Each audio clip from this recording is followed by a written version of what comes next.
Hello and welcome.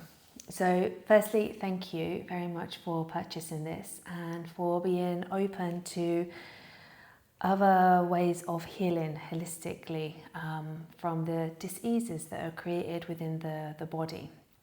But before I move on to tell you my experience and how I healed rheumatoid arthritis and psoriasis and other ailments along the way, I just really want to be blanket clear that at no point am I saying not to go to a doctor or to work alongside a medical practitioner, or I'm not saying to stop medication or don't do medication.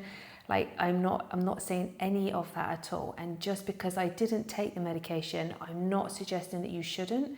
This is just my honest story on the things that helped me and the things that I maybe got lost at for a long time along the way. Because when I first got the diagnosis of rheumatoid arthritis, there was a whole lot of fear and desperation in what would my future look like? How am I going to be a mum to my children? How am I meant to walk? Or my hands weren't of use. It was a lot of scare time there. And looking back through the years, I really wish that there had been a video out there like this that could say to me, hi, you know what? I got this diagnosis a few years back. This is what I did. This is what helped me along the way. I've been clear now for years. So if I can do it, you can do it.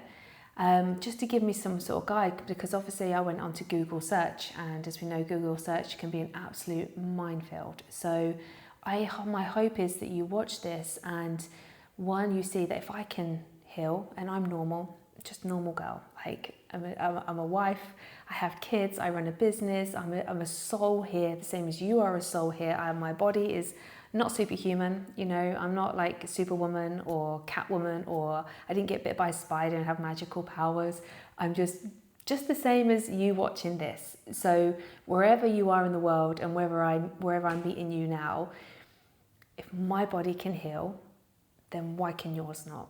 And on some of my roughest, darkest days on my journey, that's the one thing I just kept coming back to. Well, if she can do it, and he has done it, because I met two people that had, then I can do this. Yeah, I can do this. I can heal this, My reality, my body, my energy, my diet, all this stuff has created this dis-ease. And it doesn't matter if it's rheumatoid arthritis, or whether it's cancer, or whether it's a different autoimmune, or whether it's eczema or psoriasis. Dis-ease is exactly what that is. It's a dis-ease within the body. It's just got all different labels. So the healing for it, in my belief, is still all the same. Yeah.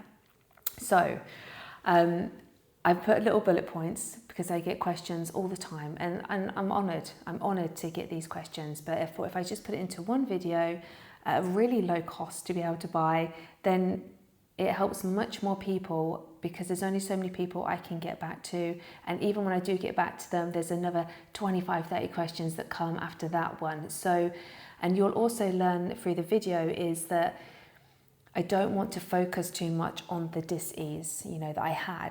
And the more you talk about it and the more you're answering questions on it, and if it gets bringing the energy back into my reality, which you will understand further down the video on this, on my healing.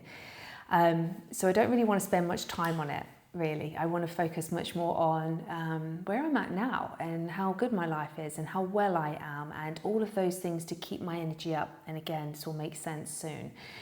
But before we go on to any of that, I'll start with food, because that's the first thing I get asked. And it was the first thing I used to ask people. I found a lovely lady, a Zumba teacher lady that healed RA. And so she would be completely clear now and healed. And she didn't take the medication either, actually. She'll be about 15, I want to say 16 years cleared now. And then there was a chef as well, and he had RA. And he's been cleared the same. The reason I bring these two people forward to you right now is because when I first got the diagnosis and the MRI, so my joints were like blue, yeah? Like you probably, if you've got RA right now, you'll know this. If it's a different disease, you'll probably still understand a lot. My joints, so this one and this one, these two here, And then there was 2 on here, and my thumbs were quite bad, but they'd blown up and they were blue, and they looked awful. There was just no energy, there was no chi, there was no flow getting to them at all. My feet were so sore I couldn't walk. The walking I did do, you'll probably resonate. It was like walking on glass.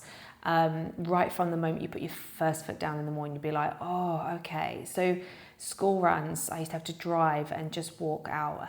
Tying my little girl's hair up was literally impossible. And, you know, it would take me, it used to take me to get up in the morning, rub my hands, because that's what I used to have to do, be to rub the hands for so long to try and get them out of this claw movement.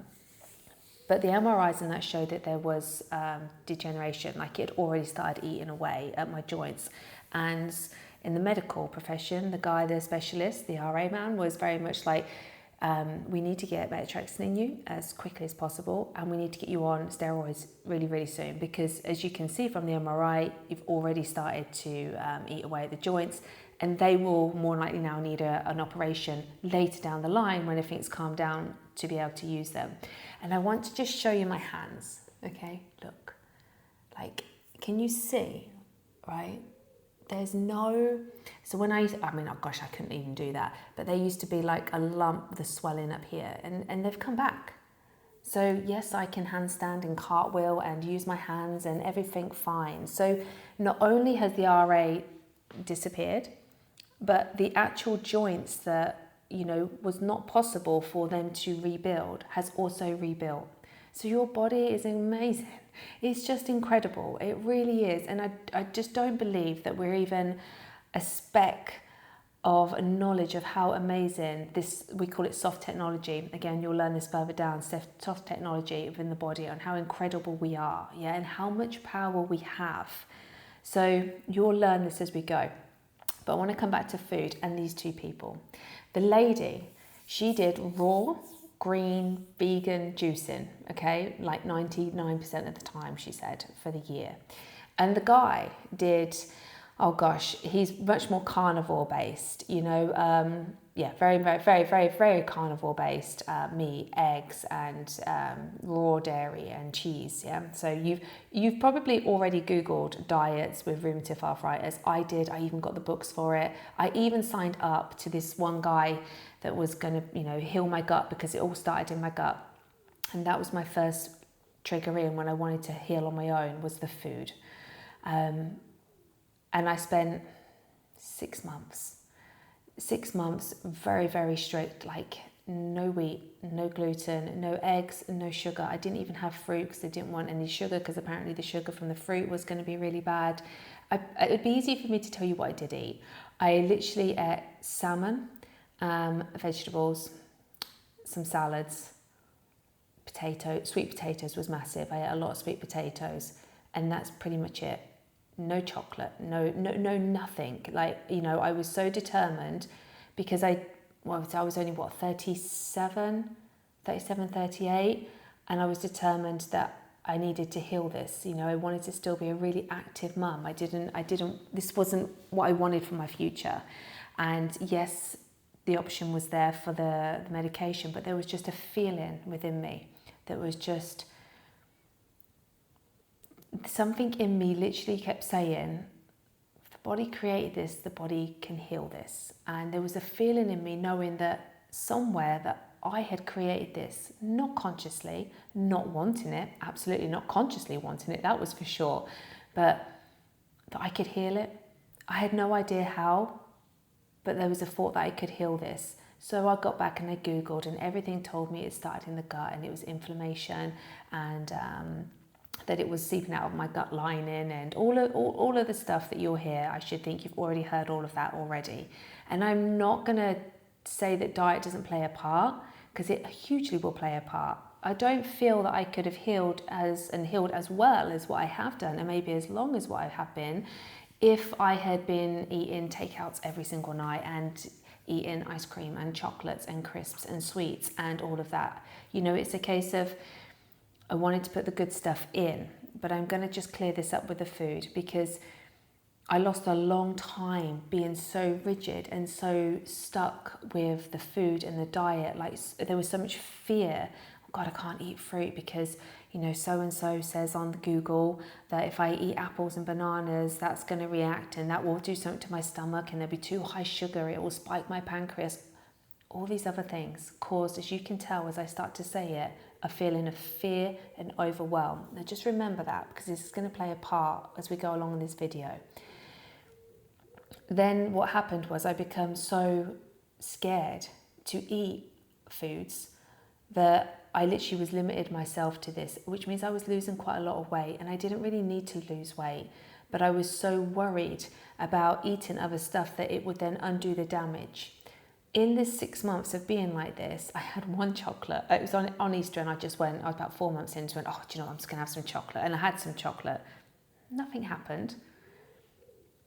But I was aware at that point then that I was ever so scared of food, and that was not a place I wanted to be. And again, you'll understand in a moment when it comes to the emotions and healing. So in 6 months of me eating this way, the cleanest way possible, no seed oils, all of this stuff, there was a certain amount of healing happened, but not massive. And I was, you know, kept my record as I was told, like food diary of what I was eating, and monitored the pain, so I could see a pattern. If I ate something different and the pain went up, I would link it to the fact that I ate a banana that day, or that I tried to reintroduce a bit of bread that day. And to be honest with you, even again saying that, I can feel the constriction, I can feel the fear, I can feel the control, I can feel the overwhelm with it. And again, you will learn in my method of how I healed myself, it was the complete opposite of what I was needing. So what do I eat now is always the next thing people say. So after 6 months of this, I realized when I followed the Zumba lady and when I spoke to the chef, and they both gave me a little bit of time for free. So, and I went on to actually study her a lot more and paid for her courses. The guy didn't have any courses, but either way, what I learned was she healed from raw vegan green juicing, yeah? And he healed from pretty much carnivore. So then this whole fear, so I'm 6 months into the journey by then, I'd already been conned out of nearly £500 from one guy thinking that I was going to heal my gut, and I'd paid him money because I was so desperate. And you get so desperate, you just pay money out of it. And his way was not healing me. I was actually getting sicker on his way. I realised by watching these two people that had the most opposite of diets. You couldn't get two diets more opposite. She healed after a year. She woke up and she could actually walk and was pain-free. I don't remember how long his was. I just remember, again, he said like one day I just got out of bed and I was walking downstairs and his wife was like that looking at him because she'd never seen him move like that. And he was like, oh my God, like, and it just started to really massively improve and come in really quickly with both of them. Now, they both will speak about, especially the lady, I spent a lot more time with her, not so much with my chef guy, but she will speak very much about the emotions behind it and the energy and getting happy and all of these other things as well, which is what I'm going to speak to you, but differently. Because once I realised then that, well, they're the two opposite diets. So, you know, people are telling me that I can't possibly heal a gut, and obviously it was all in my gut apparently, on eating meat. But then the meat people go, well, you can't heal a gut if you're only eating greens. It's the oxalated stresses you're going to get. And these are going, it's the raw dairy that's inflammatory. Yeah, they've both got their own views of this. And if I wanted to find research to support vegan is the best diet, you'll find it. And if you want to find research to support the carnivore is the best diet, you'll find that too out there, because there's so much information. And that was probably part of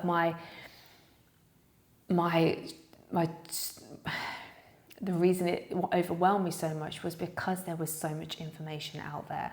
So what I got from that was the only thing they did similar and together was they cut out the processed stuff. So none of them were eating grains, none of them were eating chocolates, crisps, sweets, none of them were eating any processed food, none of them were eating ice creams, like none of them were eating any of the junk, should we call it, and they weren't on takeouts and they weren't going to McDonald's or KFC's or any of those places. They were eating homemade food, and they were eating, yeah, I mean, even the carnivore guy, he was eating some sweet potatoes and stuff with it as well, and a few veggies, not really salads. But my point is, they basically cut out the processed stuff, yeah? So once I realized that, and I realized, oh, okay, so I don't probably need to be scared of eating a banana. I don't need to be scared of actually eating cheese. And it took me a little while, because after 6 months of being so rigid, yeah, and that's the word I will use with it, rigid. And I was looking at my hands, they were rigid, yeah, rigid, with making sure I was eating this way out of fear. And that's the thing behind it. It was out of fear of me ending up in a wheelchair. It was out of fear of me not being able to be the mum that I wanted to be, or the wife I wanted to be, or continue doing the work I was doing in the world. So there was a lot of fear behind it. I suddenly started to relax, and I started to bring other food bits in. And then I started to realize, well, actually, even with this food stuff in, and it was only a few weeks I started to bring stuff in, before I started to really understand that I'd been in so much fear that maybe that's why I wasn't healing so well. And then in comes my 2 teachers. So these 2 teachers are amazing. One of them is Bruce Lipton, who you've probably heard on your journey. If not, I advise you to just look at his podcasts. You don't even have to go and read his book. His book's can be quite heavy on some bits. But the podcasts are amazing, and he is so easy to understand on the podcasts. So yeah, there's a podcast called Know Thyself, and he's on that, brilliant. My other teacher was Greg Braden, and he is all about, so Bruce Lipton's all about the cells, cell biology, epigenetics, fantastic, brilliant teacher, makes it very easy to understand, because that's what I realized just from my experience, that the doctors would only ever be able to offer me steroids, methotrexate, and then we'd play around with that, and then it'd probably have to go to injections. That was one route. Or I took my health into my own hands and started to become my own biology teacher and started to study what was going on in my body. I needed to look at energy work an awful lot, and what was causing my cells to attack themselves as I was understanding it. So in comes Bruce Lipton. Now, I had read some of his stuff up to this anyway, but I really started to pay attention. And I'm going to give you the very basic of what really was a turning point for me, for you to understand how healing happens in the body and how dis-ease happens in the body. Because on some of your most overwhelming days, if you have any more to come, the one thing I bring back to my center is, where's my energy? And then let me explain this. One of the tests that Bruce does is he has 3 dishes. Yeah, he's a scientist. So everything is done from the cells are taken from the same person, same amount of cells, and they're put into 3 dishes. Okay. So in these, I think they're called Petri dishes or Petri dishes. Depends if you're English or American, how it's said, but either way, they've got 3 of them. And what he does in these 3 is, in one of the dishes, he puts in the medium, the culture medium, which is the hormones responses. So in this one, he'll put serotonin and dopamine, the love and happy hormones in this one. In the middle one, it was neutral, just kind of neutral, nothing in there, it's just steady, neutral energy. And on the third one, he put in cortisols and stresses. And as he did that, you could see the cells were moving away from the cortisol. It's like the cells in that dish intuitively knew, intelligently knew, we don't want that, we need to get away from that, that is not good for us, and they were moving. Obviously they had nowhere to go, but they were trying to move away from it. After 24 hours, when they looked at them, the one with serotonin and dopamine, happy hormones in, those cells had flourished, multiplied, grown, and done really well. The neutral one, nothing really had happened, it was just steady. Then the one that was put with the stress hormones in, so your rigidness, your control, your fear, think of those, into this one, yeah, it was dying off and being destroyed. Okay, so even with the best intention for myself of trying to put in the best food I could, organic, wild caught, filtered water, yeah, brilliant. I had a beautiful intention of what I wanted to do, but it was coming from an energy of fear. Fear, stress, I can't eat that. Okay, when we go out, what am I going to eat? Oh, it's okay, because there'll be a salad buffet there and I can just order some salmon. Okay, that's good. So much fear behind it. So what I learned from Bruce very quickly, and I'm so very grateful for that, because I was never taught any of that at school, was my main healing needed to be me staying in love energy, of happiness, of uplifting. That's it. And if on the days when I couldn't, because maybe the pain had come in and we'd had 5 days of rain here in the UK where you just couldn't get out, I tried to stay in neutral. Okay, so this started to change my healing quickly. I started to actually keep myself feeling uplifted. So the way I would do stuff like that is music is quite powerful for me. Listening to music can take me back to when I used to go out with my friends in my teenage years and dancing in the clubs, to music at home, you know, when I was younger, or music that reminds me of my grandma, or just music that would bring in. So I started downloading a lot of music that I used to listen to in my younger days that would remind me of all these happy things, yeah? So as soon as you do that and you start to feel happy and stuff, yeah, your body communicates 80% to the mind. Then the mind has the final say over your cells. This is really important, okay? Because we've spent a long time constantly going to the mind, and I'll catch up with this later on when I talk about my next teacher, Greg. It's important for you to know that you are a feeling being in a body. Yeah, we have this body, we have a mind, brilliant, and the mind is beautiful and powerful, and we want that mind to work for us, not against us. So when I start to put music on and start to feel happier, and I'm remembering these days, and I'm like, oh, this is good, yeah, this is good. All of these feelings, and because my body's then getting relaxed, as you can see, yeah, it's like moving, I'm feeling really good. It starts to communicate to my mind, we're happy, we're good, right? And then the mind is the final one. So I view the heart as the queen, yeah, and she gives the orders to the king, with being the mind. Then the mind will tell the cells what to do. And your cells have two roles. They either are going to be in fight, flight, defend, and attack mode, or they're going to be in rest, restore, love, and repair mode. They cannot work separately. So I can't have my left arm in rest, restore, and repair and my right leg's in attack mode. They're going to be in either one. This is also really important for my healing. This is when I healed very quickly, and I'm talking like 4 weeks. Started to be like having days and days of pain-free. Then I'd go back a bit, you know, they'd start to maybe come in, and I'd go, oh no, what's gone on? Didn't stay in the, what have I done? Was it an apple? Was it a bit of bread? No, didn't go into any of that. I just went uplift, lift my energy again, okay? This is why this is so important, and it's one of the things that if you haven't looked into this area, look into this area. So see it that way. Your cells do two jobs. Yeah, we want to be in the rest, restore, and repair and rebuild area mostly, which means we need to send signals and communication to the mind to flick that switch that this is where we want to be. Really important in this. Should I tell you this bit now? Yeah, okay. Really important with this is most of your day will be spent in fight, flight, attack, and destroy mode, because the world at the moment that we're living in is geared for this. Yeah, it really is. Every time you're on your phone, although you're just on your phone, you're probably watching reels, checking emails, checking Instagram, Facebook, looking at what other people are doing.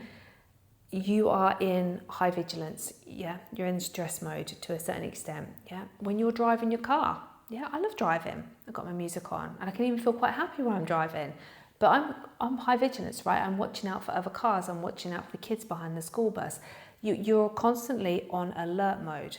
When you are, obviously if you're working on computers, alert mode.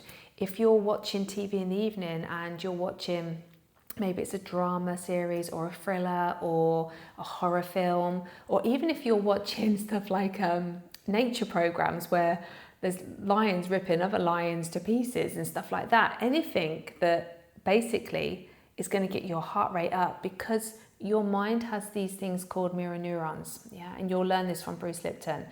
So although I know I'm sat on the sofa and I'm fully safe and no danger is going to come to me, that is what I know, because I'm maybe watching a horror film where she's screaming and running up the stairs and the music's playing and some guy's chasing her, my heart rate is doing that, and I'm feeling the fear, okay? So although you think you're chilling out and you're just watching TV with your husband or your friends or whoever you're with, you're actually in fight or flight response all the time. So, and then you're rushing on a school run maybe, fight or flight. You know, your husband's come back, he's having a tough day, not feeling so relaxed, fight or flight. And then what people do is they watch all of that and they tend to eat a lot of rubbish, and then they're going to bed and then they're not sleeping, and they're wondering why then they're not sleeping, because they've been in fight or flight all their day, or what they're trying to do is then add in more strong workouts, like really, really strong yoga maybe, or weightlifting, or you're going running for like miles. Again, stress, stress, stress. So at no point in most people's day, I don't know where you are or what your day is, but in most people's days, we are consistently in fight or flight mode. Yeah, we're very busy, constant on a rush, constantly on alert, always 2 steps ahead. Even if you're a stay-at-home mum, you're not going out to work, I should think that you are preparing dinner in your mind at 8 o'clock in the morning, and very aware that you've got snacks and feeds and the washing that needs putting out, and we need to pop and get so-and-so's birthday card and drop that. Do you see what I mean? We are all over the place all the time. This creates panic in the nervous system. This creates signals to the brain that then signal to the cells, right guys, you know what, put the defenses up here. We're not going to digest food because it's not relaxed, so no digestion is going to work right here. Let's pump the adrenals even more, hence chronic fatigue, burnout, ME. Do you see where we're going with it? Okay, so the antidote to this is slowing down. So my advice is to find a practice that slows you down. And I was yogi since I was like 21. I went into yoga and I trained and started teaching, and that was my life. I was yoga girl. So if you've been on my page or on my Instagram, there is a video on there on why I left the yoga world. And I'm not disrespecting yoga, because what was I, 20 years in the yoga world? 20 years. I lived it, I breathed it, I studied it, I practiced it, and it's got hundreds of benefits. I'm never going to diss it, but it wasn't what was going to be able to heal me on it. So I needed a different method. And fortunately, the universe had given me the practice of Qigong. So before this had kicked in, before lockdown come in, I had found Qigong, or Qigong had found me. Now I love Qigong, but it used to frustrate me because it was so slow. And I liked the strong styles of yoga. I liked the handstands. I liked the planks. I liked the movement. I liked, the chaturanga, and I loved all of it, So I knew Qigong was good for me, but it used to really frustrate me. So it wasn't something I was implementing all the time. I was still yoga girl. But then I lost my hands, and then I lost my feet. So I wasn't able to practice the yoga I could practice. I couldn't do a balance. I couldn't use my feet. I couldn't do chaturanga. I couldn't even do a tree pose. I couldn't do it. And so therefore I turned to Qigong. And I started because I could sit on the end of the bed. But Qigong for me, I trained with amazing teachers in Qigong. I needed more fluid, more flow. So and find something. There's somatic practices out there, there's embodiment practices out there. It might be Qigong is amazing for you. It might be slower forms of yoga are absolutely amazing for you. But if you are diseased in your body, try and find a practice that slows you down, that calms you down, that brings you back into your body. Yeah, so meditation is fantastic at calming the mind, but we want to bring the somatics in of communicating. Remember the 80% up to the mind. We want something that's going to communicate from the body, we're good, we're safe, yeah? And the best ways are the ones that involve your mind, your body, and your breathing. So depending on when you're watching this, because by the end of the summer of 2025, I will have on my page an online Chi Flow course. And Chi Flow is something that I've created. It's a blend of everything that I have learned in the 22 years of me being in this world of meditation, somatics, breathworks, yogas, Qigong. Because Qigong, although I love Qigong, I needed more flow and needed the breathing to be different. And this is what I used for my healing. So I needed movement because I was a movement girl, and I needed to move out that stress or that control or that fear. I needed it to be felt, seen and moved and brought into a calmer space. But yours might be different. So fine. I mean, the Zumba lady was Zumba. It was dancing for her, right? And the carnivore guy, the chefy guy, his was push biking. They did do their slower practices. And I know that the Zumba lady, she does a lot of meditations and stuff as well. So she has her slower things, but her Zumba was what got that's her love, her joy. That's my next point. So as well as finding something that can slow you down and get you in your body and creating a safety within the body and a slowness in the body and a calm, because if you can bring the calm in first, and this is what I do with the girls that I teach, it's like find the calm first and then bring the feeling of a smile in, a smile of love or care. So I'll bring in Greg Braden now, my second teacher, because he'll flow nicely into this. Greg Braden is amazing. So he was my heart teacher, yeah? I was always in my head. I was busy. I was a mum and a business lady, and I was studying yoga and just advancing in all sorts of areas. I was very busy. And although I practiced yoga and I moved my body, and my body was strong and all coming up to the RA, I would then use my meditation separate to try and get into my heart. Whereas Qigong was more the slow movements and it's repeated. Yeah, so it's slow, it's the breath, it's moving, it's the long exhales which will bring you into the parasympathetic, the rest, restore.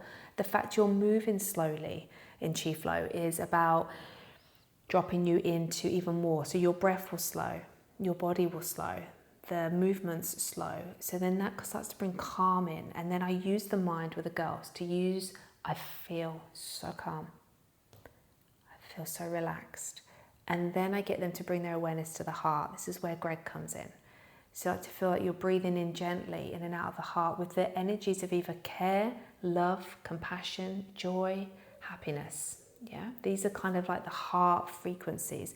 And remember, we want to be feeling more to then bring to the mind. So this is how I started every day then, my practice. This is when my big healing started to come. I started to lift my energies. And how I did that was first finding this calm. Yeah, getting my body moving, getting that tension out just slowly. Somatics are amazing. Somatics in the body, long breaths, getting that feeling of calming, and then starting to bring the feeling of feeling happiness. And then I would start to just feel that all over my body. So I'm going to just bring in here first before I move on to Greg, because what I learned on my journey, I'd spent many years constantly going to the mind, specializing in different meditations. What I learned on my journey is it's your emotions that will then trigger the quality of thoughts you have. Okay, so bear with me. I was always taught to watch my thoughts, to constantly be on, where's my thoughts? Delete that thought, that's not a good thought, bring in this thought. And in meditation, a lot of times it was just watching the thoughts come, watching them come. So I was always spending my time in my head, yeah. And I didn't need to be in my head any more than what I was in my head. I actually needed to be in my body, feeling. I had to be in my heart, feeling. This is where healing was going to happen for me. This is only my experience with it. So when I learned, this is the tipping point from where diet only took me so far to where then I started to heal at a cellular level very quickly. And then my physical body started to change was when I started to uplift, and this is how I did it through Qi Flow. You know, but again, you might find a different practice, and whatever resonates and sparks you, do that. Because Zumba didn't do it for me. If I tried to make myself do Zumba all the time, then I would be trying and pushing and striving. It's not where I want to be. I don't like push biking and motorbiking. That's my family. My kids and my husband are mad on it. It's not my thing. You can't make yourself be something you're not. But movement, music, slow and breath, dance, slow like that, yeah, intuitive, that's me. That was my thing. That was what got me, yeah, I can feel my heart in that. So follow what it is that follows your heart with this. Your emotions, this is important for you to understand because we're emotional beings. If I'm in the energy of anger, so bless my husband, I'll use him as an example on this. If I'm angry at my husband, so say he's been an absolute gem for 6 months, been a sweetheart, but he's done something that's made me angry, yeah? That's a whole different thing about making me angry and whether the anger's mine. We'll leave that for this video. However, say I'm angry at my husband, okay? When I'm in that emotion of anger, my mind will see every single negative thing that he has done for years. And even if it's not really anything there because he's been a gem for the last 6 months, my mind, because of the anger, will only focus on maybe 2 or 3 things that he's done. Yeah, and it will zone in on them, regardless that he's been a sweetheart and actually done nothing really wrong. Because I'm in the energy of anger, it will go into that. Okay. Now I can try and talk my way out of feeling that. Oh yeah, but no, he's done that. I'd be like, no, yeah, but remember when he did that? Yeah, I know, okay, but he did do this. No, but he did that. And it will fight back with you, your mind, okay? So you can spend ages just stuck in that if that's where you want to go, and that'll go on. But what you'll notice is when the energy changes, the anger dissipates, moves and goes on. Like, I think most of you have had fallouts with people, and then like a day or two later, you're not that angry. Yeah, then you'll start going, oh, he's actually all right, isn't he? Oh, he's not that bad. Oh, he's quite sweet, actually. And nothing's changed about your husband, but it's the energy, the emotions you had towards him that will either trigger you to think negatively and bad and focus on all the things that have upset you, or change your energy and it will change the quality of your thoughts. And then the quality of your thoughts will determine how you see things in life, how you're seeing your husband. Yeah. So it's actually, rather than me constantly going here and trying to out-talk my way out of an argument or out-talk my way out of anger or frustration or fear, it's not working. But I can physically start to move energy. I can play music to uplift it and move it. I can do my chi flow to move it. I can go out in nature and get a walk in fresh air. Change your energy, focus on your energy and changing that, because that will then instantly change your thoughts. It's like impossible for me to have a negative a thought about anybody when I've like so just feeling so much love and happiness. At no point am I in any negative thought about anybody or the world, because my energy is so good. So when my energy is like this, what is it doing? Yeah, it's got all these beautiful thoughts going. So then I'm looking at the world and seeing more amazing stuff, which then is coming back down to me feeling even more amazing, thinking even more amazing, seeing more amazing. And you just keep this beautiful flow going. Yeah. And the more you do this, the more that this becomes a part of who you are. So if you've been somebody that's quite negative all the time, acknowledge that. If you're quite angry at people at your past, acknowledge that this is who you've been. Yeah, this is who you've been, angry, probably quite rigid, judgmental, critical, hard on yourself, hard on other people. Don't judge. It's just who you've been. And for 1,000 different reasons of why, it doesn't really matter, but you've become that person. But if you don't really want to be that person anymore, because that is the person that has created this dis-ease in your body. Yeah, so you have to change your energy and start to change how you see things and see people to start to shift it. So Greg Braden is the big heart guy. And again, on Know Thyself podcast, or is it called Gaia? That one you can subscribe to, that channel. He's all on everywhere. And he is huge. And if you watch him, he studies with Heart Math. So I studied with Heart Math Institution, and they do massive studies on the power of your heart and how it is like 400 times like stronger magnetically than your mind is, and how it is the heart that leads the brain and how you are thinking and feeling, and how the heart actually works independently of your mind. So I don't know if you're aware of this, but it has its own brain center. You know, like the stomach, we've known for quite a while that the gut has its own gut-brain, connection. The heart actually has its own brain.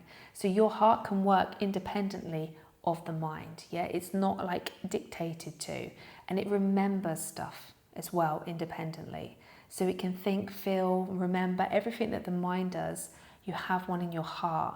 This was huge with my healing, because one, I realized I don't want to be up here anymore. I want to be down here. I want to become aware of past stories, yeah, that I'd been for therapy on, I'd sorted out in my mind as I'd thought, I'd boxed it. You're wrong. I was right. Like, you did me wrong. So there you go, you're bad. You did this. Yeah, I'm over it. You're not in my life anymore, but you were wrong. Okay? And what happens when you drop into the heart more, and what I teach you in Chi Flow, I call it the ocean heart view. So Greg Braden will have all of this behind him and heart math. So if it resonates with you about the heart, go look at the heart. And when you meditate just on the heart, literally just breathing in and out of the heart and feeling either care, compassion, love, joy, forgiveness, whatever it is, you just focus on that feeling here and build a relationship up with your heart and your body, and it's going to change everything. Okay? And what I believe very much so is how I reprogram my mind from all of my past stories, which I'm willing to share some of that with you now, is by feeling differently about it. Yeah, it's like, again, you can't go into the mind. I'm not dissing therapy and going to therapy. It has a place, but it didn't work for me, and it hasn't worked for many people, because going over an old story, whether you've been abused or hurt or beaten, like all of these things that tend to happen in most people's lives, nobody seems to be getting out of this world without having and struggling with some sort of trauma, which is often a lack of love on both sides. The memory is stored, yeah, and you store the emotion with it. So whether that's hurt, fear, anger, or all of the above, you know, the stories of not being loved enough, not being taken care of, feeling quite victim about it, and we hold all of this in us, yeah. And I didn't quite understand this for quite some time. You know, I kind of thought I'd been to therapy, I'd spoke about it, I'd boxed it, I understood what happened, I understood what was my fault or what wasn't my fault, what could I do better as I moved forward. But what I wasn't understanding was, although I understood it at a practical mind, my heart still held that. Yeah, so this is where it comes at the point of when people in meditations, in yogas, in traditions go, you need to let stuff go. But nobody really tells you how to let go. So I'm going to tell you how I let go. So most people will either have, you know, a story of like mum and dad did wrong, or maybe your siblings did wrong, or maybe your husband's cheated on you, or a best friend's really, you'll have stories, yeah? So what I did was I picked one or two that I still felt there was hurt there, or I still, if I thought about that person and I kind of went like that, well, you know, that means I'm still holding stuff to them, okay? So what Qigong helped me learn was how to get into the heart. So then what I added in with mind reprogramming, with understanding that the heart actually can change your mind, can change your energy, can change your thoughts, I started to build the connection with the heart. There's a move in Qigong as well as Qi Flow, is like yin and yang hands, where you just move. I started to feel this feeling of love in my heart a lot more, and it was blocked at the start hugely. I just couldn't get in there. I was a mind girl. I could learn quick, think quick, multitask quick. I could do all of that, but I couldn't soften and get in the heart. So first I had to find the calm, the peace and the love. And then when I started to be in my heart more, I brought in that person in my mind. So the mind will be very much like polarities: hot, cold, black, white, wrong, right, tall, small, yeah? The heart isn't like that. I call it the ocean heart. I call it the pond mind, where you see only the pond. When you learn to get into your heart, when you learn to start feeling with somatics, with whichever route is yours, you start to learn to feel more and feel soft more and feel more open and more expanding and more safer in your body. You start to have this capacity to view things at a big thing, like wide. I call it the ocean heart view, because you've not got a pond anymore. You've got an ocean heart view. Stay with me, because this is important. I would visualize that person that I thought done me very much wrong. And yes, the truth is, if you want to look at it, they did wrong. They generally did wrong. They were unkind, they was mean, it was wrong. Okay, so I'm not going to take that away from whatever it is you've been through. If you've been abused sexually, physically, mentally by somebody, if you've been at the hands of somebody that's been generally really cruel, I'm not going to take that away and say that was right what they did. But I'm giving you an opportunity to either stay in the mind of they are wrong and they did wrong, because that only hurts you. Yeah, you're the one that's still carrying that anger, that hurt, that grief, that sadness, that rage. All of those things, you're carrying that, yeah? You're still feeling it, and it's making you poorly, okay? When you step back and you start to get in the energies of love and compassion, I started to see those people as I was in this meditation, just moving and breathing with my heart. I started to see that person, and I started to see that they did the best they could with where they're at. Not that they did it right, but all the things that had gone on in their life that had put them where they are, to how they parented, the things they did, the things they said, the things they let happen. They had gone through their own traumas, their own sadness, their own angers, their own griefs. They basically love you as much as what they can. So we're talking about parents here. We have this thing on parents that they need to unconditionally love us, and they need to give us everything that we possibly could need. Yeah, and that's brilliant in an ideal world. But your parents probably went through their own traumas with their own parents, or at schools, or marriage breakups, or ill health. And people can only love you from the level that they can love and meet themselves at. So when I look back at my mum and dad, there is no malice towards them at all. None. Like, honestly, I look at them now and it's a case of, I know they did the best they could with where they was at. And could I have done better in their situation with what they had been through at their time? Probably not. You know, so it's like I started to have compassion for seeing the pain that they must have been through. Because I think if anybody, if it hits a child or loses it with a kid, I don't feel that any mum in this world has a child and wants to do that. You know, it's a case of they're at breaking point within themselves, and they really do the best they can. The same as if I look back at my past and things that I've done in my past, let's say when I was like 16 or 21, would I do that now? No, absolutely not.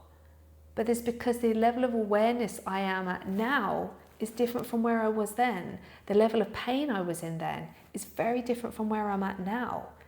So it's like that hindsight, you know, you can't put like old head on young shoulders, you know. So I started to have the compassion for my parents. I had compassion for other people that had done me wrong. And not just then compassion, when the compassion opens up, you have the understanding of what that must have been like for them to do what they did. And then what happens when you have that understanding, that compassion, is then the love can come in. While I'm still in my mind of you did wrong and I did right and this was awful, that's not helping me. It's not helping them. It's not helping any of it.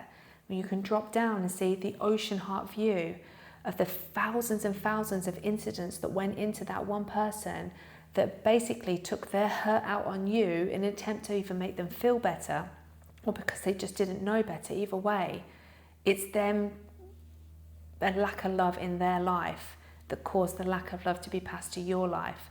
And now you have a chance with the dis-ease in your body to clear that. Because otherwise what we do is we'll hold that anger and everything, and then we will put that onto the people in our lives, not wanting to, just like they didn't want to. You have a choice, and that's what it started to come to. I started to look at, oh my God, they did the best they could with where they was at. And actually start to see them from the eyes of love and compassion and understanding for them. And when I started to do that, I started to feel my heart even more, and I let it go.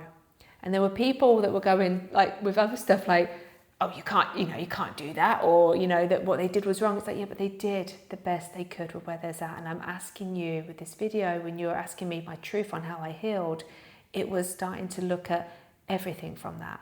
It was starting to let go of, you know, upset that we had my daughter had colic when she was born, and you know, we got it fixed with cranial sacral therapy and stuff, but there was a lot of upset in me still, like that would have been like 7 years on of I was the one that was getting up in the night, I was doing this, I was doing that, blah blah blah blah blah blah, blah. All the mind, me, I was doing this and anger about it. But when I get in my heart, and this is the practice that you need, something that slows you down enough, that gets you out of the mind and back in the body into the heart, and acknowledge it, but also acknowledge that he did the best he could with where he was at. The same as I'd done the best I could with where I was at. And when you start to actually see people are really doing the best they can with where they're at, with the awareness they're at, it softens everything. And you stop being so judgmental and critical and expecting them to be perfect, because no one's going to be perfect. No one's going to be perfect. And if you have that expectation on someone that they're going to be perfect all the time, you will evidently feel disappointed, because they're going to have days where they're tired and hungry. So therefore, they're probably going to be snappy. And if you expect them to be happy all the time, then you're the one causing the dis-ease in the body, because it's not possible for a human being to be happy all the time, every single day of the moment. Yeah. So this is how I healed a lot. I spent a lot of my time in moving meditations of my chi flow, reprogramming. So therefore, if I ever think about these certain people, I smile. I don't have no anger towards them. Very quickly, the healing began to happen in my body. So, and I'm talking weeks, like February, I think I really started it in the February, end of January to February. By my daughter's birthday in the March, I'd had like 5 days like of no pain. Then it would come back a couple of days and then it would clear again. And it was basically understanding that my cells needed to be in the dopamine, the love, the serotonin, uplift more. So the brain would then go heal to the cells. It was then clearing out from living more here in my heart, of viewing people from the energies of care, of compassion, of love, viewing myself with that. Because if you are very judgmental on other people, there's a massive chance you're judgmental on yourself. Yeah, you're reflecting back a lot of the time, which is a good thing, because you can then kind of see what's going on within you and how you're treating other people. So that was my massive and honest opinion with it. So mind reprogramming, if the heart stuff is not really resonating with you, then I recommend finding mind reprogramming, and there's loads out there. And it's got to be one, again, you resonate with the person and with their voice, because most people are going to ask you to put like recordings into your ear and listen. And find a mind reprogramming person that gets you to feel differently, because that's how it works. It's like you feel these differently, and then the neural networks in the mind start to click up differently. Yeah, so it's like changing how you feel, think, and be. Find somebody that can do that with you. Yeah, but it's got to be somebody that you resonate. And if you type in mind reprogramming, there's going to be quite a lot, and a lot of them will have like little free things on there, or reviews on there of what people felt. So to clarify with diet, for me, in my honest opinion, cut out the processed food. If you feel more drawn towards eggs and fishes and meat, go for it. If you feel more drawn to vegan, go for it. I didn't go vegan route, so I can't sit here and go, that was my journey. I've done vegan in my past and it's never worked well for me. But meats, eggs, fishes really does work well for me. Yeah, so that's the route that I go. So what I eat now is that route, and I eat vegetables and that. I don't eat a massive amount of salads and leafy stuff and that it doesn't seem to work well for me, but that is just my truth. And I do feel that there is science and there is some data. So whereabouts in the world you are, is it called the eyeball study? I might have to Google that one myself. I had a lot of study over my time. It basically says if you and your parents and grandparents come from a land that freezes over in the winter, your diet is better suited to, I want to say 70-80% eyeballs, which is like your animals, your fishes, your eggs, your dairies and stuff. If you and your parents and your grandparents come from a land that doesn't freeze over, so think more like Bali and Thailand and Australia, then you would actually be better suited for like 30% eyeballs and the rest being more fruits and vegetables and stuff. And that kind of did resonate with me, because in the summer here, if we're in the UK and we actually get a hot summer, I will have more stuff like mangoes and watermelons, and I will feel them want more for like veggies and more water based, because I'm wanting more water because I'm hotter and I'm probably sweating a lot more and I want more hydration. But in the winter here, no, it's like more broths, it's soups, it's stews and stuff. That's the other thing that I will say that I do, is I eat more seasonally. So in the winter here in the UK, it's really dark and dull, and I wouldn't feel the need to eat pineapples and mangoes. I would eat more apples and pears that are grown here in the autumn with the blackberries and stuff, and eat those coming into it. And I would have more stews, and root vegetables. Whereas then it comes into the summer here, and I'll be eating more strawberries and raspberries and more water-based. So seasonal eating, I think, is very, very important. I do get all my foods, or like my dairy is all raw, so I'm really big on that. I do feel that if you're going to have dairy, that raw dairy, and there's people like Fen Farm in the UK that do subscriptions. There's Hill Farm, really good company as well. And there's a guy who runs a thing called Organised, and he has an app to show you all the dairy farms, the family run ones. So If you are looking to more put dairy and stuff back in your diet, I'd definitely go for raw. I also have my local beekeepers as 3 different people that I go with. I get all that in. I do get my salts in from like Whitby and that, the ones with non-plastics. That's important to me. Olive oil. So I get that again delivered from up Norfolk way from a guy. It's extra virgin olive oil. My money goes into the quality of my food. So I don't count calories, but I look at food as more like nutrient dense. I will put on here and be honest with you that it's called Ape Nutrition. So I get capsules because I don't cook heart, liver and kidney. I just don't, and it's not going to work for me and the family. Nobody's going to eat it. They don't like the smell of it. It's just not going to work. But I understand the nutrients. So if you're vegan, I apologize, this might offend you. But my best mate's vegan and I'm real carnivore, and we both love and respect each other's views on it. Yeah, it's like that works for her, this works for me. I buy their capsules. So Ape Nutrition is somebody that I do recommend if you want to get more of this nutrient dense food into you to help you heal. That is something that I take every single day, and my husband even takes it now because I'm not going to cook it, so I do get that in me. But generally they have brilliant stuff on there. So check out Ape Nutrition. Please look at Bruce Lipton to understand your cells and your healing and how it happens. Please have a look at Greg Braden for looking at heart and heart math and understanding the power of your heart. Find a practice that you love doing, not one that's a chore. You don't, and that's why I had to leave the yoga world. I'd lost the love of it because it wasn't helping me to go deeper. There's no offense for yoga, but I wasn't getting into my heart enough. And I needed to be in my heart to heal this. I was not going to be able to heal this disease with the same thinking pattern and the same thinking mind. I had to get into the body, I had to slow down. And that meant cutting back on my hours as well. I mean, in all fairness, at one point there, I just couldn't work, yeah? But one of the biggest things that I will land with you if you are living in a home is because my energy with the disease and the lockdown had come in, and that I think was the big trigger for me, was the lockdown. I loved it for the first 6 weeks, but then after that, it was really starting to take its toll on me. Was your environment matters, where you live and who you live with. If you live and you've got, say, a husband and you're angry at your husband for so many things that maybe he did 10 years ago, 20 years ago, who knows, and you're still angry about that. Now, I meet a lot of women and they're very angry and I had anger. I was angry at stuff that happened to me as a kid. I was angry at people that didn't help me.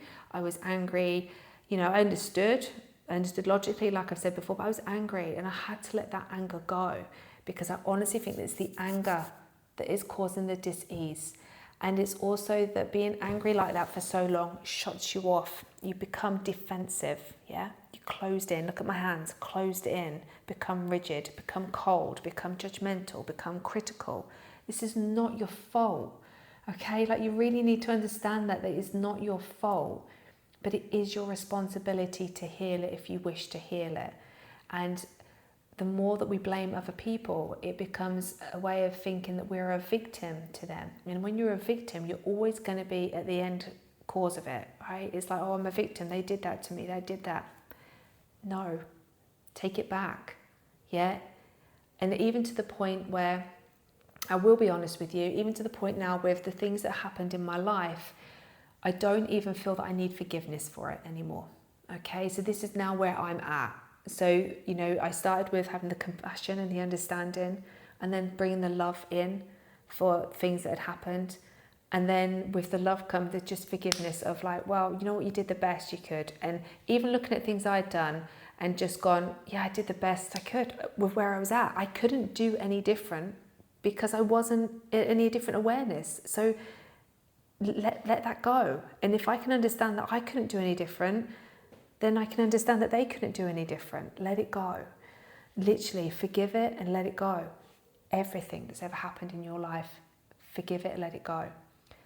Then if you can get to that and you can actually truly feel it, because you can't pretend it either. Like you literally will know if you forgive or not, because if you pass that person in the street, you'll either have like, Yeah, I get it. You know, and I have care. I have love for you. Not even just, you don't have to have love for them. You can just have an understanding of, wow, a compassion of like, God, you must be in so much pain. You must be in so much pain to do the things that you're doing. And I have compassion and care because that must be painful to be you every single day. Yeah, that's what it comes down to. I have compassion. It must be painful to be you and live you every single day. And with that, I just release you. I release me from you and I release you from me. Where I'm at now is I now look at everything in my childhood and all the way up to the day that I hear, even up till yesterday, everything that happened to me happened for me. Because if I hadn't had those experiences that I'd gone through, then at 20 years old, I had a breakdown at 20 years old. I experienced agoraphobia, panic attacks, and couldn't leave the house. That led me to yoga at 21 years old. Before I was 21, I was in a yoga class. It took me 6 weeks to be able to get into that yoga class because I had so many panic attacks about leaving the house to get there, but I got there. And then that in turn led me to just intuitively knowing that I was going to spend the rest of my life specialising in helping people, women mainly, with mental health issues and everything that comes with it. It put me on my path. It also gave me the experience that when I deal with women with anxiety and panic attacks, I understand what that is like.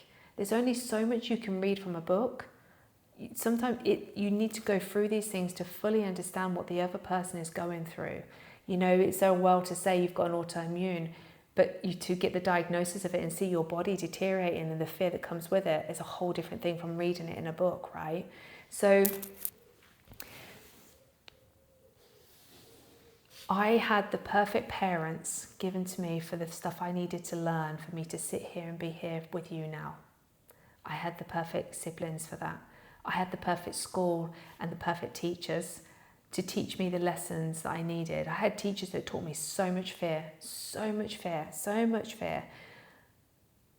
But I understand now what that would be like in schools. I can relate to people that have been there, and I have now overcome all of that. And so therefore now I am an example for people who are given an autoimmune and told there's nothing you can do, you've got this for life. Well, I'm sat here, it's my 3 years later? And I've been good for 3 years. So if I can do that, you can do that. If I can get over a breakdown, you can get over a breakdown.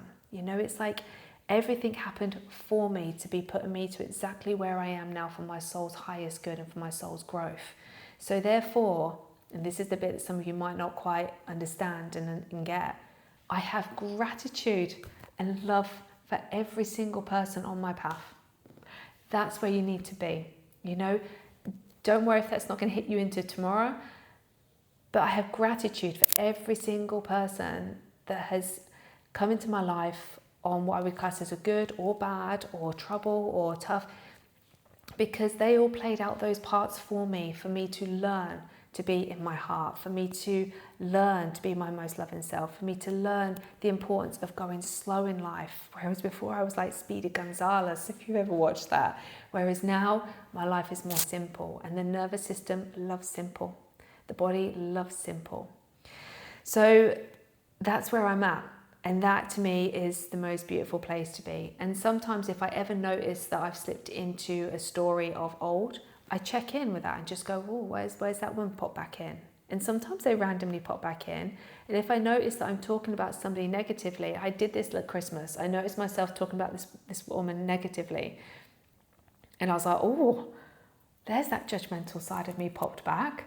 Okay, check in with that. What's my energy? My energy was off, right? Because my energy was in that, which created the thoughts and negative about that person for me to see that person so negatively. I was stuck in the head and of an old pattern I did not wish to have. Drop back down. And I noticed as well with me talking that way, I felt really yucky about it. You know, it's like there was no need to be doing that at all. Because when I was in the heart, and that's what I drop into every day in my practice, is how I'm feeling the feelings of love for myself, love for people, love for this world. Love them. Love them for who they are as they are. Yeah? Doesn't mean that you have to have people in your life, if they're around you, that are generally causing you trauma, that are generally being beaten on you, are unkind to you daily. Make steps to move away from them people, 100%. So it doesn't mean that because I love people, and I accept them for who they are as they are, that I'm going to have them in my life. Absolutely not. So many people from my past that I have much gratitude for all the stuff they've done to me, they're not in my present right now, and I'm really doubting they'll ever be in my future because they're toxic, not good for me. I have compassion for how they are and I have love and care for them, but I'm not going to have them in my life because they've not changed and they're not likely to change. So I don't want that energy in, because part of all this is loving myself that much now that I wouldn't do that to myself. I don't have judgment on them. They're not bad people. They are literally suffering and doing the best they can. But that doesn't mean I have to put them in my life, right? And I wouldn't do that. Because again, I love on myself so much that I surround myself with amazing, wonderful people. Yeah, and that is, your environment will matter, because you'll either be closed off, constantly in like, oh my God, are they coming home in a bad mood? Or, oh my God, how can I fix this? And again, that is real big patterns of the mind, of pleasing, of probably you had that as a child, a really angry dad or something, that you're always on alert. So now you're like that maybe with your husband or maybe your boss. And it's noticing these things of like, where am I in panic? Where am I in overwhelm? And how I started to notice that was by becoming calmer and softer and slower, and realizing when I'm around you, I feel this way. Do I want to be around you? Can I not be around you a lot? Brilliant. If not, move them out. If you do, can I change that? Can I be clear on my boundaries? Slowly process though. But if you're leaving this video now and you're going, oh, okay, what? One, watch it back and take what you need. Take notes that resonate where you are now. Watch it again in say 6 weeks' time. There might be something else that then comes out of that. But the main points are: clear the diet up. Drink a lot of water, really good water as well. Yeah, hydrate and put the good food in so the cells in the body can start to work really well. Fasting, forgive me, I've got it on my notes. I will talk. So I didn't do long water fasts or 3-day fasts, but when I look back at my healing, I didn't know about fasting at the first part. Obviously, if you've studied with that, is it Mindy Pletz? I think it is, Fast Like a Girl. And there's loads of fasting books out there. The healing in fasting is brilliant. Be mindful of the energy behind it when you're healing. That's all I'm going to say, is if you're pushing yourself to fast, not really wanting to, but remember at the start, you know, like when I was saying about, is it fear or love behind it? Check in with that energy. Yeah, because I was doing the best diet possible, not really getting the results because there was too much fear behind it. But I did actually, when I look back, naturally was doing fasting, because we would finish eating about 5:30 because I've got little babbies. Then really I wouldn't eat because I weren't snacking on any chocolates or ice cream or any fruit or anything. So I would probably eat the next day about 7:30 if it was before school run, but if there wasn't much time, then it would be probably at like 9:30, 10. So actually there was a natural length of fasting time there for my digestion to work. And I will say, because I stopped eating about 5:36 and I would go to bed about 9, because sleep is massively important. And I get when you're in pain, sleep quality can be a bit tricky. But I slept so much better not having a belly full of food. 100%. I will always hold up to that. Grounding, I'm going to add in as well here. Barefoot outside on the earth. Not so good in the UK all year round, but I actually bought grounding sheets. So you can buy them. They're normally on offer. Loads of different companies that do them. Look at the reviews. Find the reviews for them. Can't remember where I got mine from now. But I have that at night time, because my theory is if I'm laying there at night time and I'm sleeping, I might as well be on a grounding sheet that is helping to take the inflammation out. And there's so much science to back grounding. And so I would definitely look at that. Sunlight, get outside more. Huge part of my healing was being outside. I got a greenhouse and I started to grow tomatoes and all sorts, basically just growing. I just had my hands in the mud, growing, watering every day, which means I was walking barefoot all the time around the garden. And it was something about having the daylight, you know, there's a lot we sit inside and we get stagnant. Hence the reason when I'm telling you to find a somatic practice or a yoga practice, something that moves you, your movement is huge. And where Qigong was very like this, very stiff for me. I need movement, and movement in the body is lubricating up all the joints, it's keeping the spine moving, it's good for longevity. We know all of this. And the really good thing about more fluid styles of yoga or fluid chief flow, I'll just go for chief flow, is that we roll through the spine. So it's gentle opening, but in a way that just releases tension from the body slowly. You know, it's like a wave. So doing stuff like that outside, daylight on the skin, huge. Red light. So I can't say I didn't use any of that in my healing. I've only just got that in the last like couple of months. Hence the reason I can't really bring it in on the video. There's a lot of stuff behind it. In my opinion, your nervous system needs to come down more important than the red light. It's just my opinion. I healed without red light, and the people I met who had healed without red light, I think it's got a lot on, otherwise I wouldn't have bought it. But it's not something that I would say I'd go buy that first. For me, it's all about getting your nervous system down, pretty much finding the calm. Find the calm. When you find the calm, it's easy for you to bring the feelings of love or care and compassion. And I'll link this to what most people will be able to link. So whether it's in Tesco's in the UK or Target in America or wherever you're at, if I'm food shopping, I teach this to my girls all the time. If I'm out food shopping on Christmas Eve and it's really busy and I've got one baby in the trolley and one kid I've got to look, and I've got a list here with loads of stuff to do, and it's rammed full of people and everyone's trying to get over me in the shelves, yeah? I'm not in my heart at all. Not at all.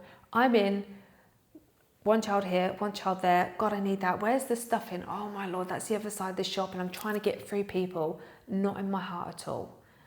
Now, when I slow down at home, okay, I want to be in my heart. But if I come back from Tesco's and I'm still revved and I'm putting stuff away, then I get on with dinner, then I get on with that, I'm probably sticking in fight or flight for 8 to 10 hours. Do you know what that's doing to your adrenals? It's like draining you, and it's reinforcing this. So find something that brings calm and safety down, because when I get home from those things, because that's life sometimes, and that's just how life is, I will come home and I will take 20 minutes, you know, and I will just bring my breathe in, long exhales, relax the jaw. In Chi Flow, we relax the jaw. So it's like long sighs out, slow sighs out. And if you're yogi, you'll know like ujjayi. So you want a soft dosage of ujjayi as you breathe in through your nose. Probably for the count of 4 to 5. If you can hit 10, you're brilliant. If not, 4 to 5. As you breathe out, you want to try and go 2 or 3 counts longer. And just start to get that long breath. Your breath is huge with healing. So if you can get on a breath work course or start to learn breathing techniques, they're all over YouTube for longer exhales. Okay, I'll explain that in here actually. Why not? Because you're here with me. And I love breath work. So when you naturally inhale, you naturally go into your fight and flight, yeah? And as you exhale, you go into the parasympathetic, the rest, restore and repair. And your body does this through the day, yeah? And it should be nice and even keel, okay? And then that way the nervous system's nice and balanced. And we want a balanced nervous system. It's so important for your digestion, for everything. If you are not in rest, restore and repair, you're not going to digest. So a lot of the times the digestion issues that you have is not over the bit of bread or the egg. I'm not saying it's not, I don't know your story, but in my experience, it wasn't any of them. I thought I had intolerances to everything, and I didn't. It was that there was still an element I did not feel safe to relax. So your breathing though, the yogis were really smart, okay, because taking more control or sorting the mind out can be a longer process and more difficult. But the yogis were very smart, and they understood that there was a back door there, and it was your breathing. So your mind and your breath mirror each other all the time. Okay, they cannot work separate. Okay, so they can't work without the other. So if you are in rapid breathing, chest breathe in, yeah, your thoughts are panic. Oh my God, like, yeah, that's how it goes. If you're in smooth breathing, the mind has to follow. Yeah, it has no choice but to follow your breathing. And when you watch babies breathe, their whole belly will breathe out. Their chest moves, but their belly breathes out. And as they breathe in, the belly moves out. And as they breathe out, it just collapses. So it's like a breathe in and out. It's like a beautiful pump in a brand new baby. And then people get dysregulated breathing patterns coming in. Mouth breathing all day. If you're a mouth breather, start to close the mouth. Learn to breathe through your nose. It's really important. And there's James Nestor. that you can look at that. He has a brilliant book, and again, he does loads of podcasts on the importance of nose breathing for anxiety, for teeth cavities, for lungs, for people that have weak immune systems. It's huge, nose breathing, and it's free. It's just learning a new way of being. So my point here is belly breathing is the big thing. So you want to be able to have a soft belly. And when you breathe in, think of it like at the bottom of the pelvis is the bottom of a cup, and here is the top of a cup, okay? And just if I was to pour water in, it would fill the bottom and it would come all the way up to the collarbones, the top of the cup. Yeah, you understand? And then as you breathe out, it empties here, and it will start to empty all, my hair's in the way of my microphone, forgive me, empties all the way down, all right? Think of this as your breath. You can give it a colour. I always get the girls to give a colour in Chi Flow, like a colour that brings them calm and peace. So for me, that's kind of like an ocean blue. So as you breathe in, you want to feel the belly open and expand, the ribs, then the chest up to the collarbone. And then as you breathe out, you let the breath go from the top all the way down to the belly, and the belly will slowly pull in. This is my Chi Flow breathing. So you breathe in through the nose, 1, 2, 3, 4, maybe 5 if you can. Don't go into breath, pause or hunger though. And then relax the jaw, sigh out the mouth like a H-A-A sound, like a so it's a longer for probably a count of like 6 or 7 if you can. Breathe in and out. And you can even put this movement with it. And it's okay if at the start when you do this that you move faster and your breath's a bit more shallow. It's okay. Just start to lengthen it slowly. Exhaling, exhaling, exhaling. And if you do that for a couple of minutes, even if your brain is super busy and you can't quiet it down, it will start to quieten down. Then after a couple of minutes of this, use the mind, the power of your mind, yeah, to say the words of like, I feel being the word, so relaxed, or I feel so calm, I feel so peaceful, whichever one resonates. Speak softly in your mind, speak slowly in your mind, and then just see if you can start to slow the movement and the breath a little bit, just like 1% more. Breathing in, and now just let a little bit of somatic movement come, which is just gentle movement. Just see if the body wants to just move. Relax.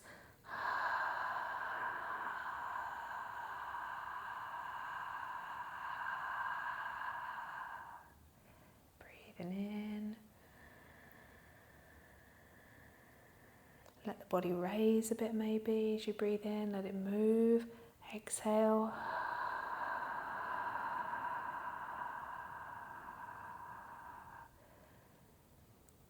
And notice if you're starting to feel a little calmer and in the body, feel the breath.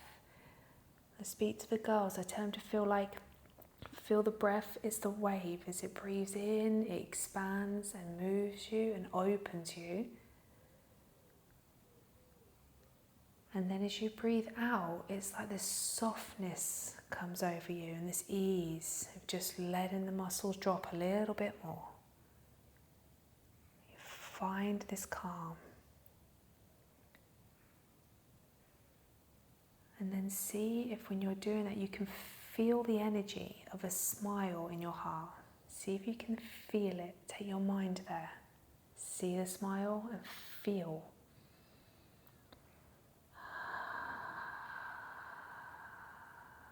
Feel that smile. And if you can't quite get it, use the image of somebody's face or an animal that just makes you smile. Whenever you see them, they light up your life with their big smile and happiness. And feel it.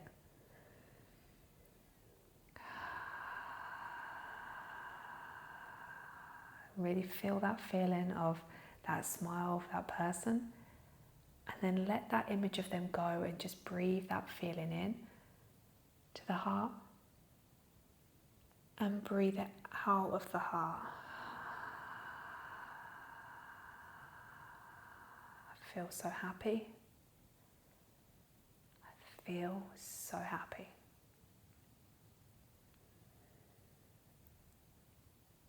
And just notice now how you're feeling as you bring that to a close. So that's how important your breathing is. So the things that you can do for your holistic healing, even if it's alongside your doctor and on your medications, is understanding the cells need to be in more of an uplift energy. Notice when you fall into anger, despair, control and fear, just notice it. And then what's your go-to list that can move that? Is it getting a playlist of all the old songs you loved or you do love, but ones that bring really good memories, ones that bring memories of a holiday where you danced all night sort of thing?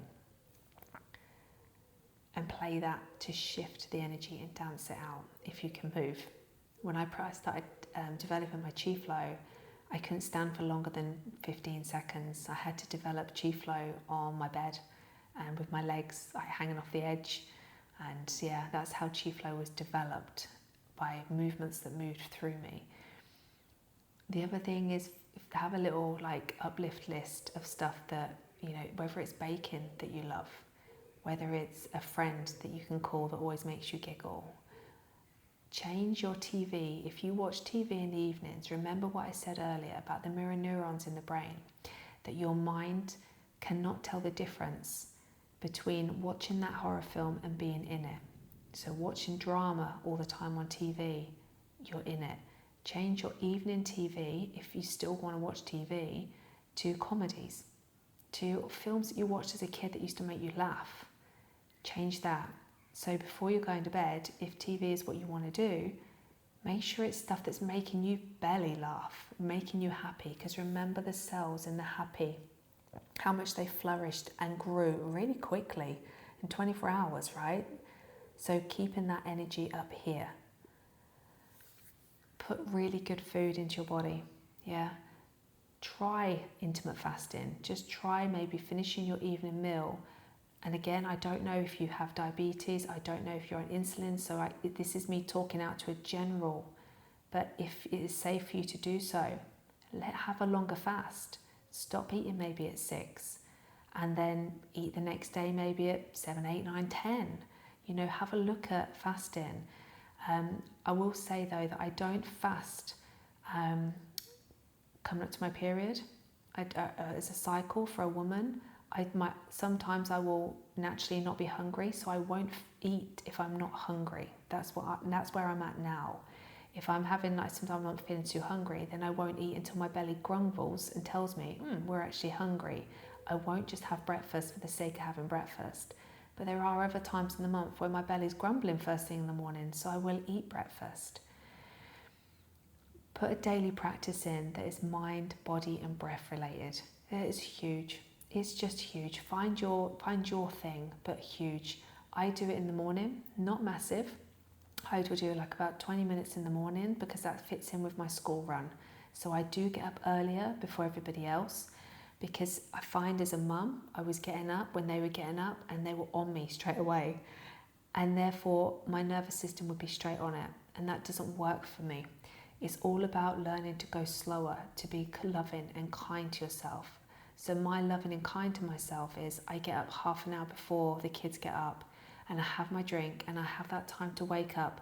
And in that time when I'm having my drink, I enjoy my drink. And I think about 2 or 3 things that day I'm really looking forward to. Don't focus on, I've got this or that, how am I going to do it? Remember the good feelings. What am I looking forward to? Even if it's a really nice dinner that night and I'm going to do this at lunch for myself. Or always find 2 or 3 things to really lift you up that day, no matter what it is. Whether it's colouring in art, whether it's watching a funny film, whatever it is. Maybe it's going for a walk and trying to up your steps a few hundred a day if you're struggling with feet. Hot bath, what makes you smile? So I either do my practice in the morning, I get the kids up and then I do 20 minutes. My kids are very well trained as such. They know that mum is going to do her practice. So unless the house is burning down, but my kids are older, they're not babies anymore, right? So I've not got nappy stage to deal with. But that 20 minutes in the morning of, okay, it's chief. So there's a lot of shaky stuff to just get my body out, and then there's slow movements, and then it's always heart. And I always make sure before I finish my practice that I can see people with love. I have love for me, love for people, and love for the world. And sometimes it's a little difficult, depending on what's happened in life, because I used to have a normal life. But I try to go through my day with that. And then at the end of the day, I will do a shift as well, the same thing.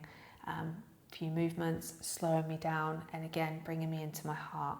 When I was healing, I used to do midday, about 10 minutes. There's one pose called Pockets of Peace, which just got me moving slowly, but it moved me up, and it just got me like moving my arms everywhere, just enough to take the space out. And I used to do it in the middle of the day, just for literally 5 minutes. And when you move and breathe just for 5, it brings it back in, that it would just calm my nervous system and break the cycle of being busy or running into the next thing. So go with that one. So I think that's pretty much it. That's grounding, being out in nature, sunlight, huge. Red light, but I didn't do it. So that's going to be a personal thing with you. Clean up the diet. Go with the diet that feels good for you. Okay, so I really mean that. My best friend, like I said, she's vegan, so she would go that way. Me, I'm more animal based. That works for me. Try to live in the ocean heart. Work at letting the stories that you've got go, because it's not hurting those people, but it is hurting you. And it doesn't matter anger on other things. The anger you feel for that will come into your life and will go into your children and everything. With the best will of it not, it will. And you deserve a beautiful life. You deserve to be happy and healthy and loving life. I think that's it. I do think that's it. That's all I've got on here. Yeah, find Bruce Lipton, Greg Braden, look at the heart math. Brilliant places to go to be your own biology teacher and cell teacher and learn to heal. And mind reprogramming. If you the heart stuff is not resonating with you, look at mind reprogramming out there. There is so many. Find somebody to help to reprogram the way that you see things from your past, or the way that you see yourself negatively, judgmental and critical on yourself. And for me, it all comes back to love. It comes back to loving me. It comes back to loving all of me, loving every single version of me in my past. But it comes from seeing who I was, yoga girl, busy, working evenings, very judgmental on myself, very critical on myself, had to be perfect. The body had to be perfect. The poses, I couldn't just be a yoga teacher, I had to be the best yoga teacher. I couldn't just be a masseuse, I had to be the best masseuse. There was so much pressure on my nervous system. It was like in a vice. But that had just become my normal. So I didn't know any different until I got poorly. And then I lost my hands and feet, and I had to finally get slower and move slower because my body couldn't. And I had to then learn to love myself. And it's slowing down that I realised that I had a lot of stuff to sort out. And I was never a bad person, never nothing wrong with me. It was just what had happened to me that had created that version of me. But in my mind, when I'm doing this love for myself, there's the other version of me that is actually who I am now, and more who I'm always moving to, which is a slower version, which is one that is peaceful and loving and kind and compassionate. And even when I mess up and get cross or angry, I'm quick to apologise, to myself as well. Apologise to myself if I'm hard on myself. I was so sorry for that. I did not, didn't need to. Basically loving myself, loving my babies, loving my husband, not expecting them perfect either. Your happiness is your responsibility, because if you put your happiness on other people, or for an example, for me, my house had to be cleaned and done, my kids had to all be okay, and my husband had to be okay, all the business stuff needed to be okay, and if all that was okay, then I could sit down and relax.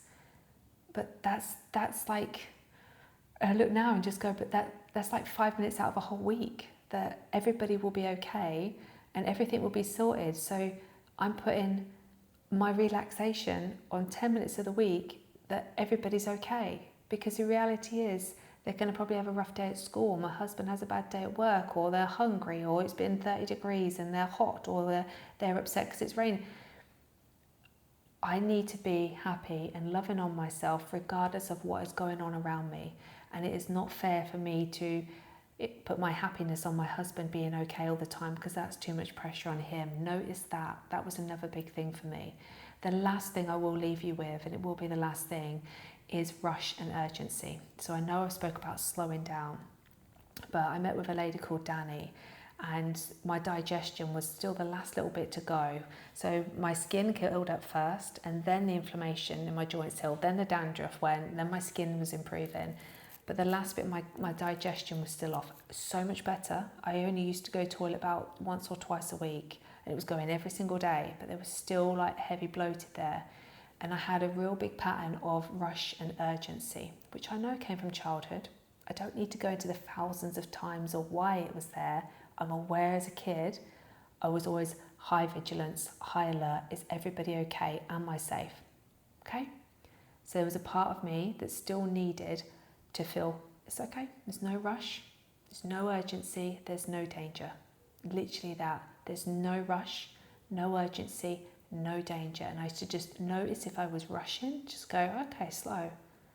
There's no rush. There's no urgency. There's no danger. I've got me. I love me. I'm safe. Yeah, I'm safe. If I'm 5 minutes late, does it matter? No. Relax more. So that's what I mean about a practice that relaxes you and starts to bring this new version of you in. Be very clear on the person you want to be, and just feel like every day you step into her or him. Step in. How does she walk? How does she stand? What stuff does she do for herself? How does this version eat and take care of herself? Yeah. How do I speak to my children when I'm like this? What helps me become this version? For me, it was going slow. It's just going slow, clearing a lot of stuff out. And so I hope that finds you a little bit better with this, or understanding some paths and different ways to go. I hope you enjoy Bruce and Greg Braddon. And just wishing you much love on your journey, and remember that it's all happening for you to become the best version of yourself. And it's always a path learning back to love, back to heart. And the dis-ease is only because we've got into too much fear and anger, and we're so from the heart that we're in the mind. And you've been trained your whole life to be in the mind. And I'm behind a heart revolution of, I think it's time for the heart to lead everything now.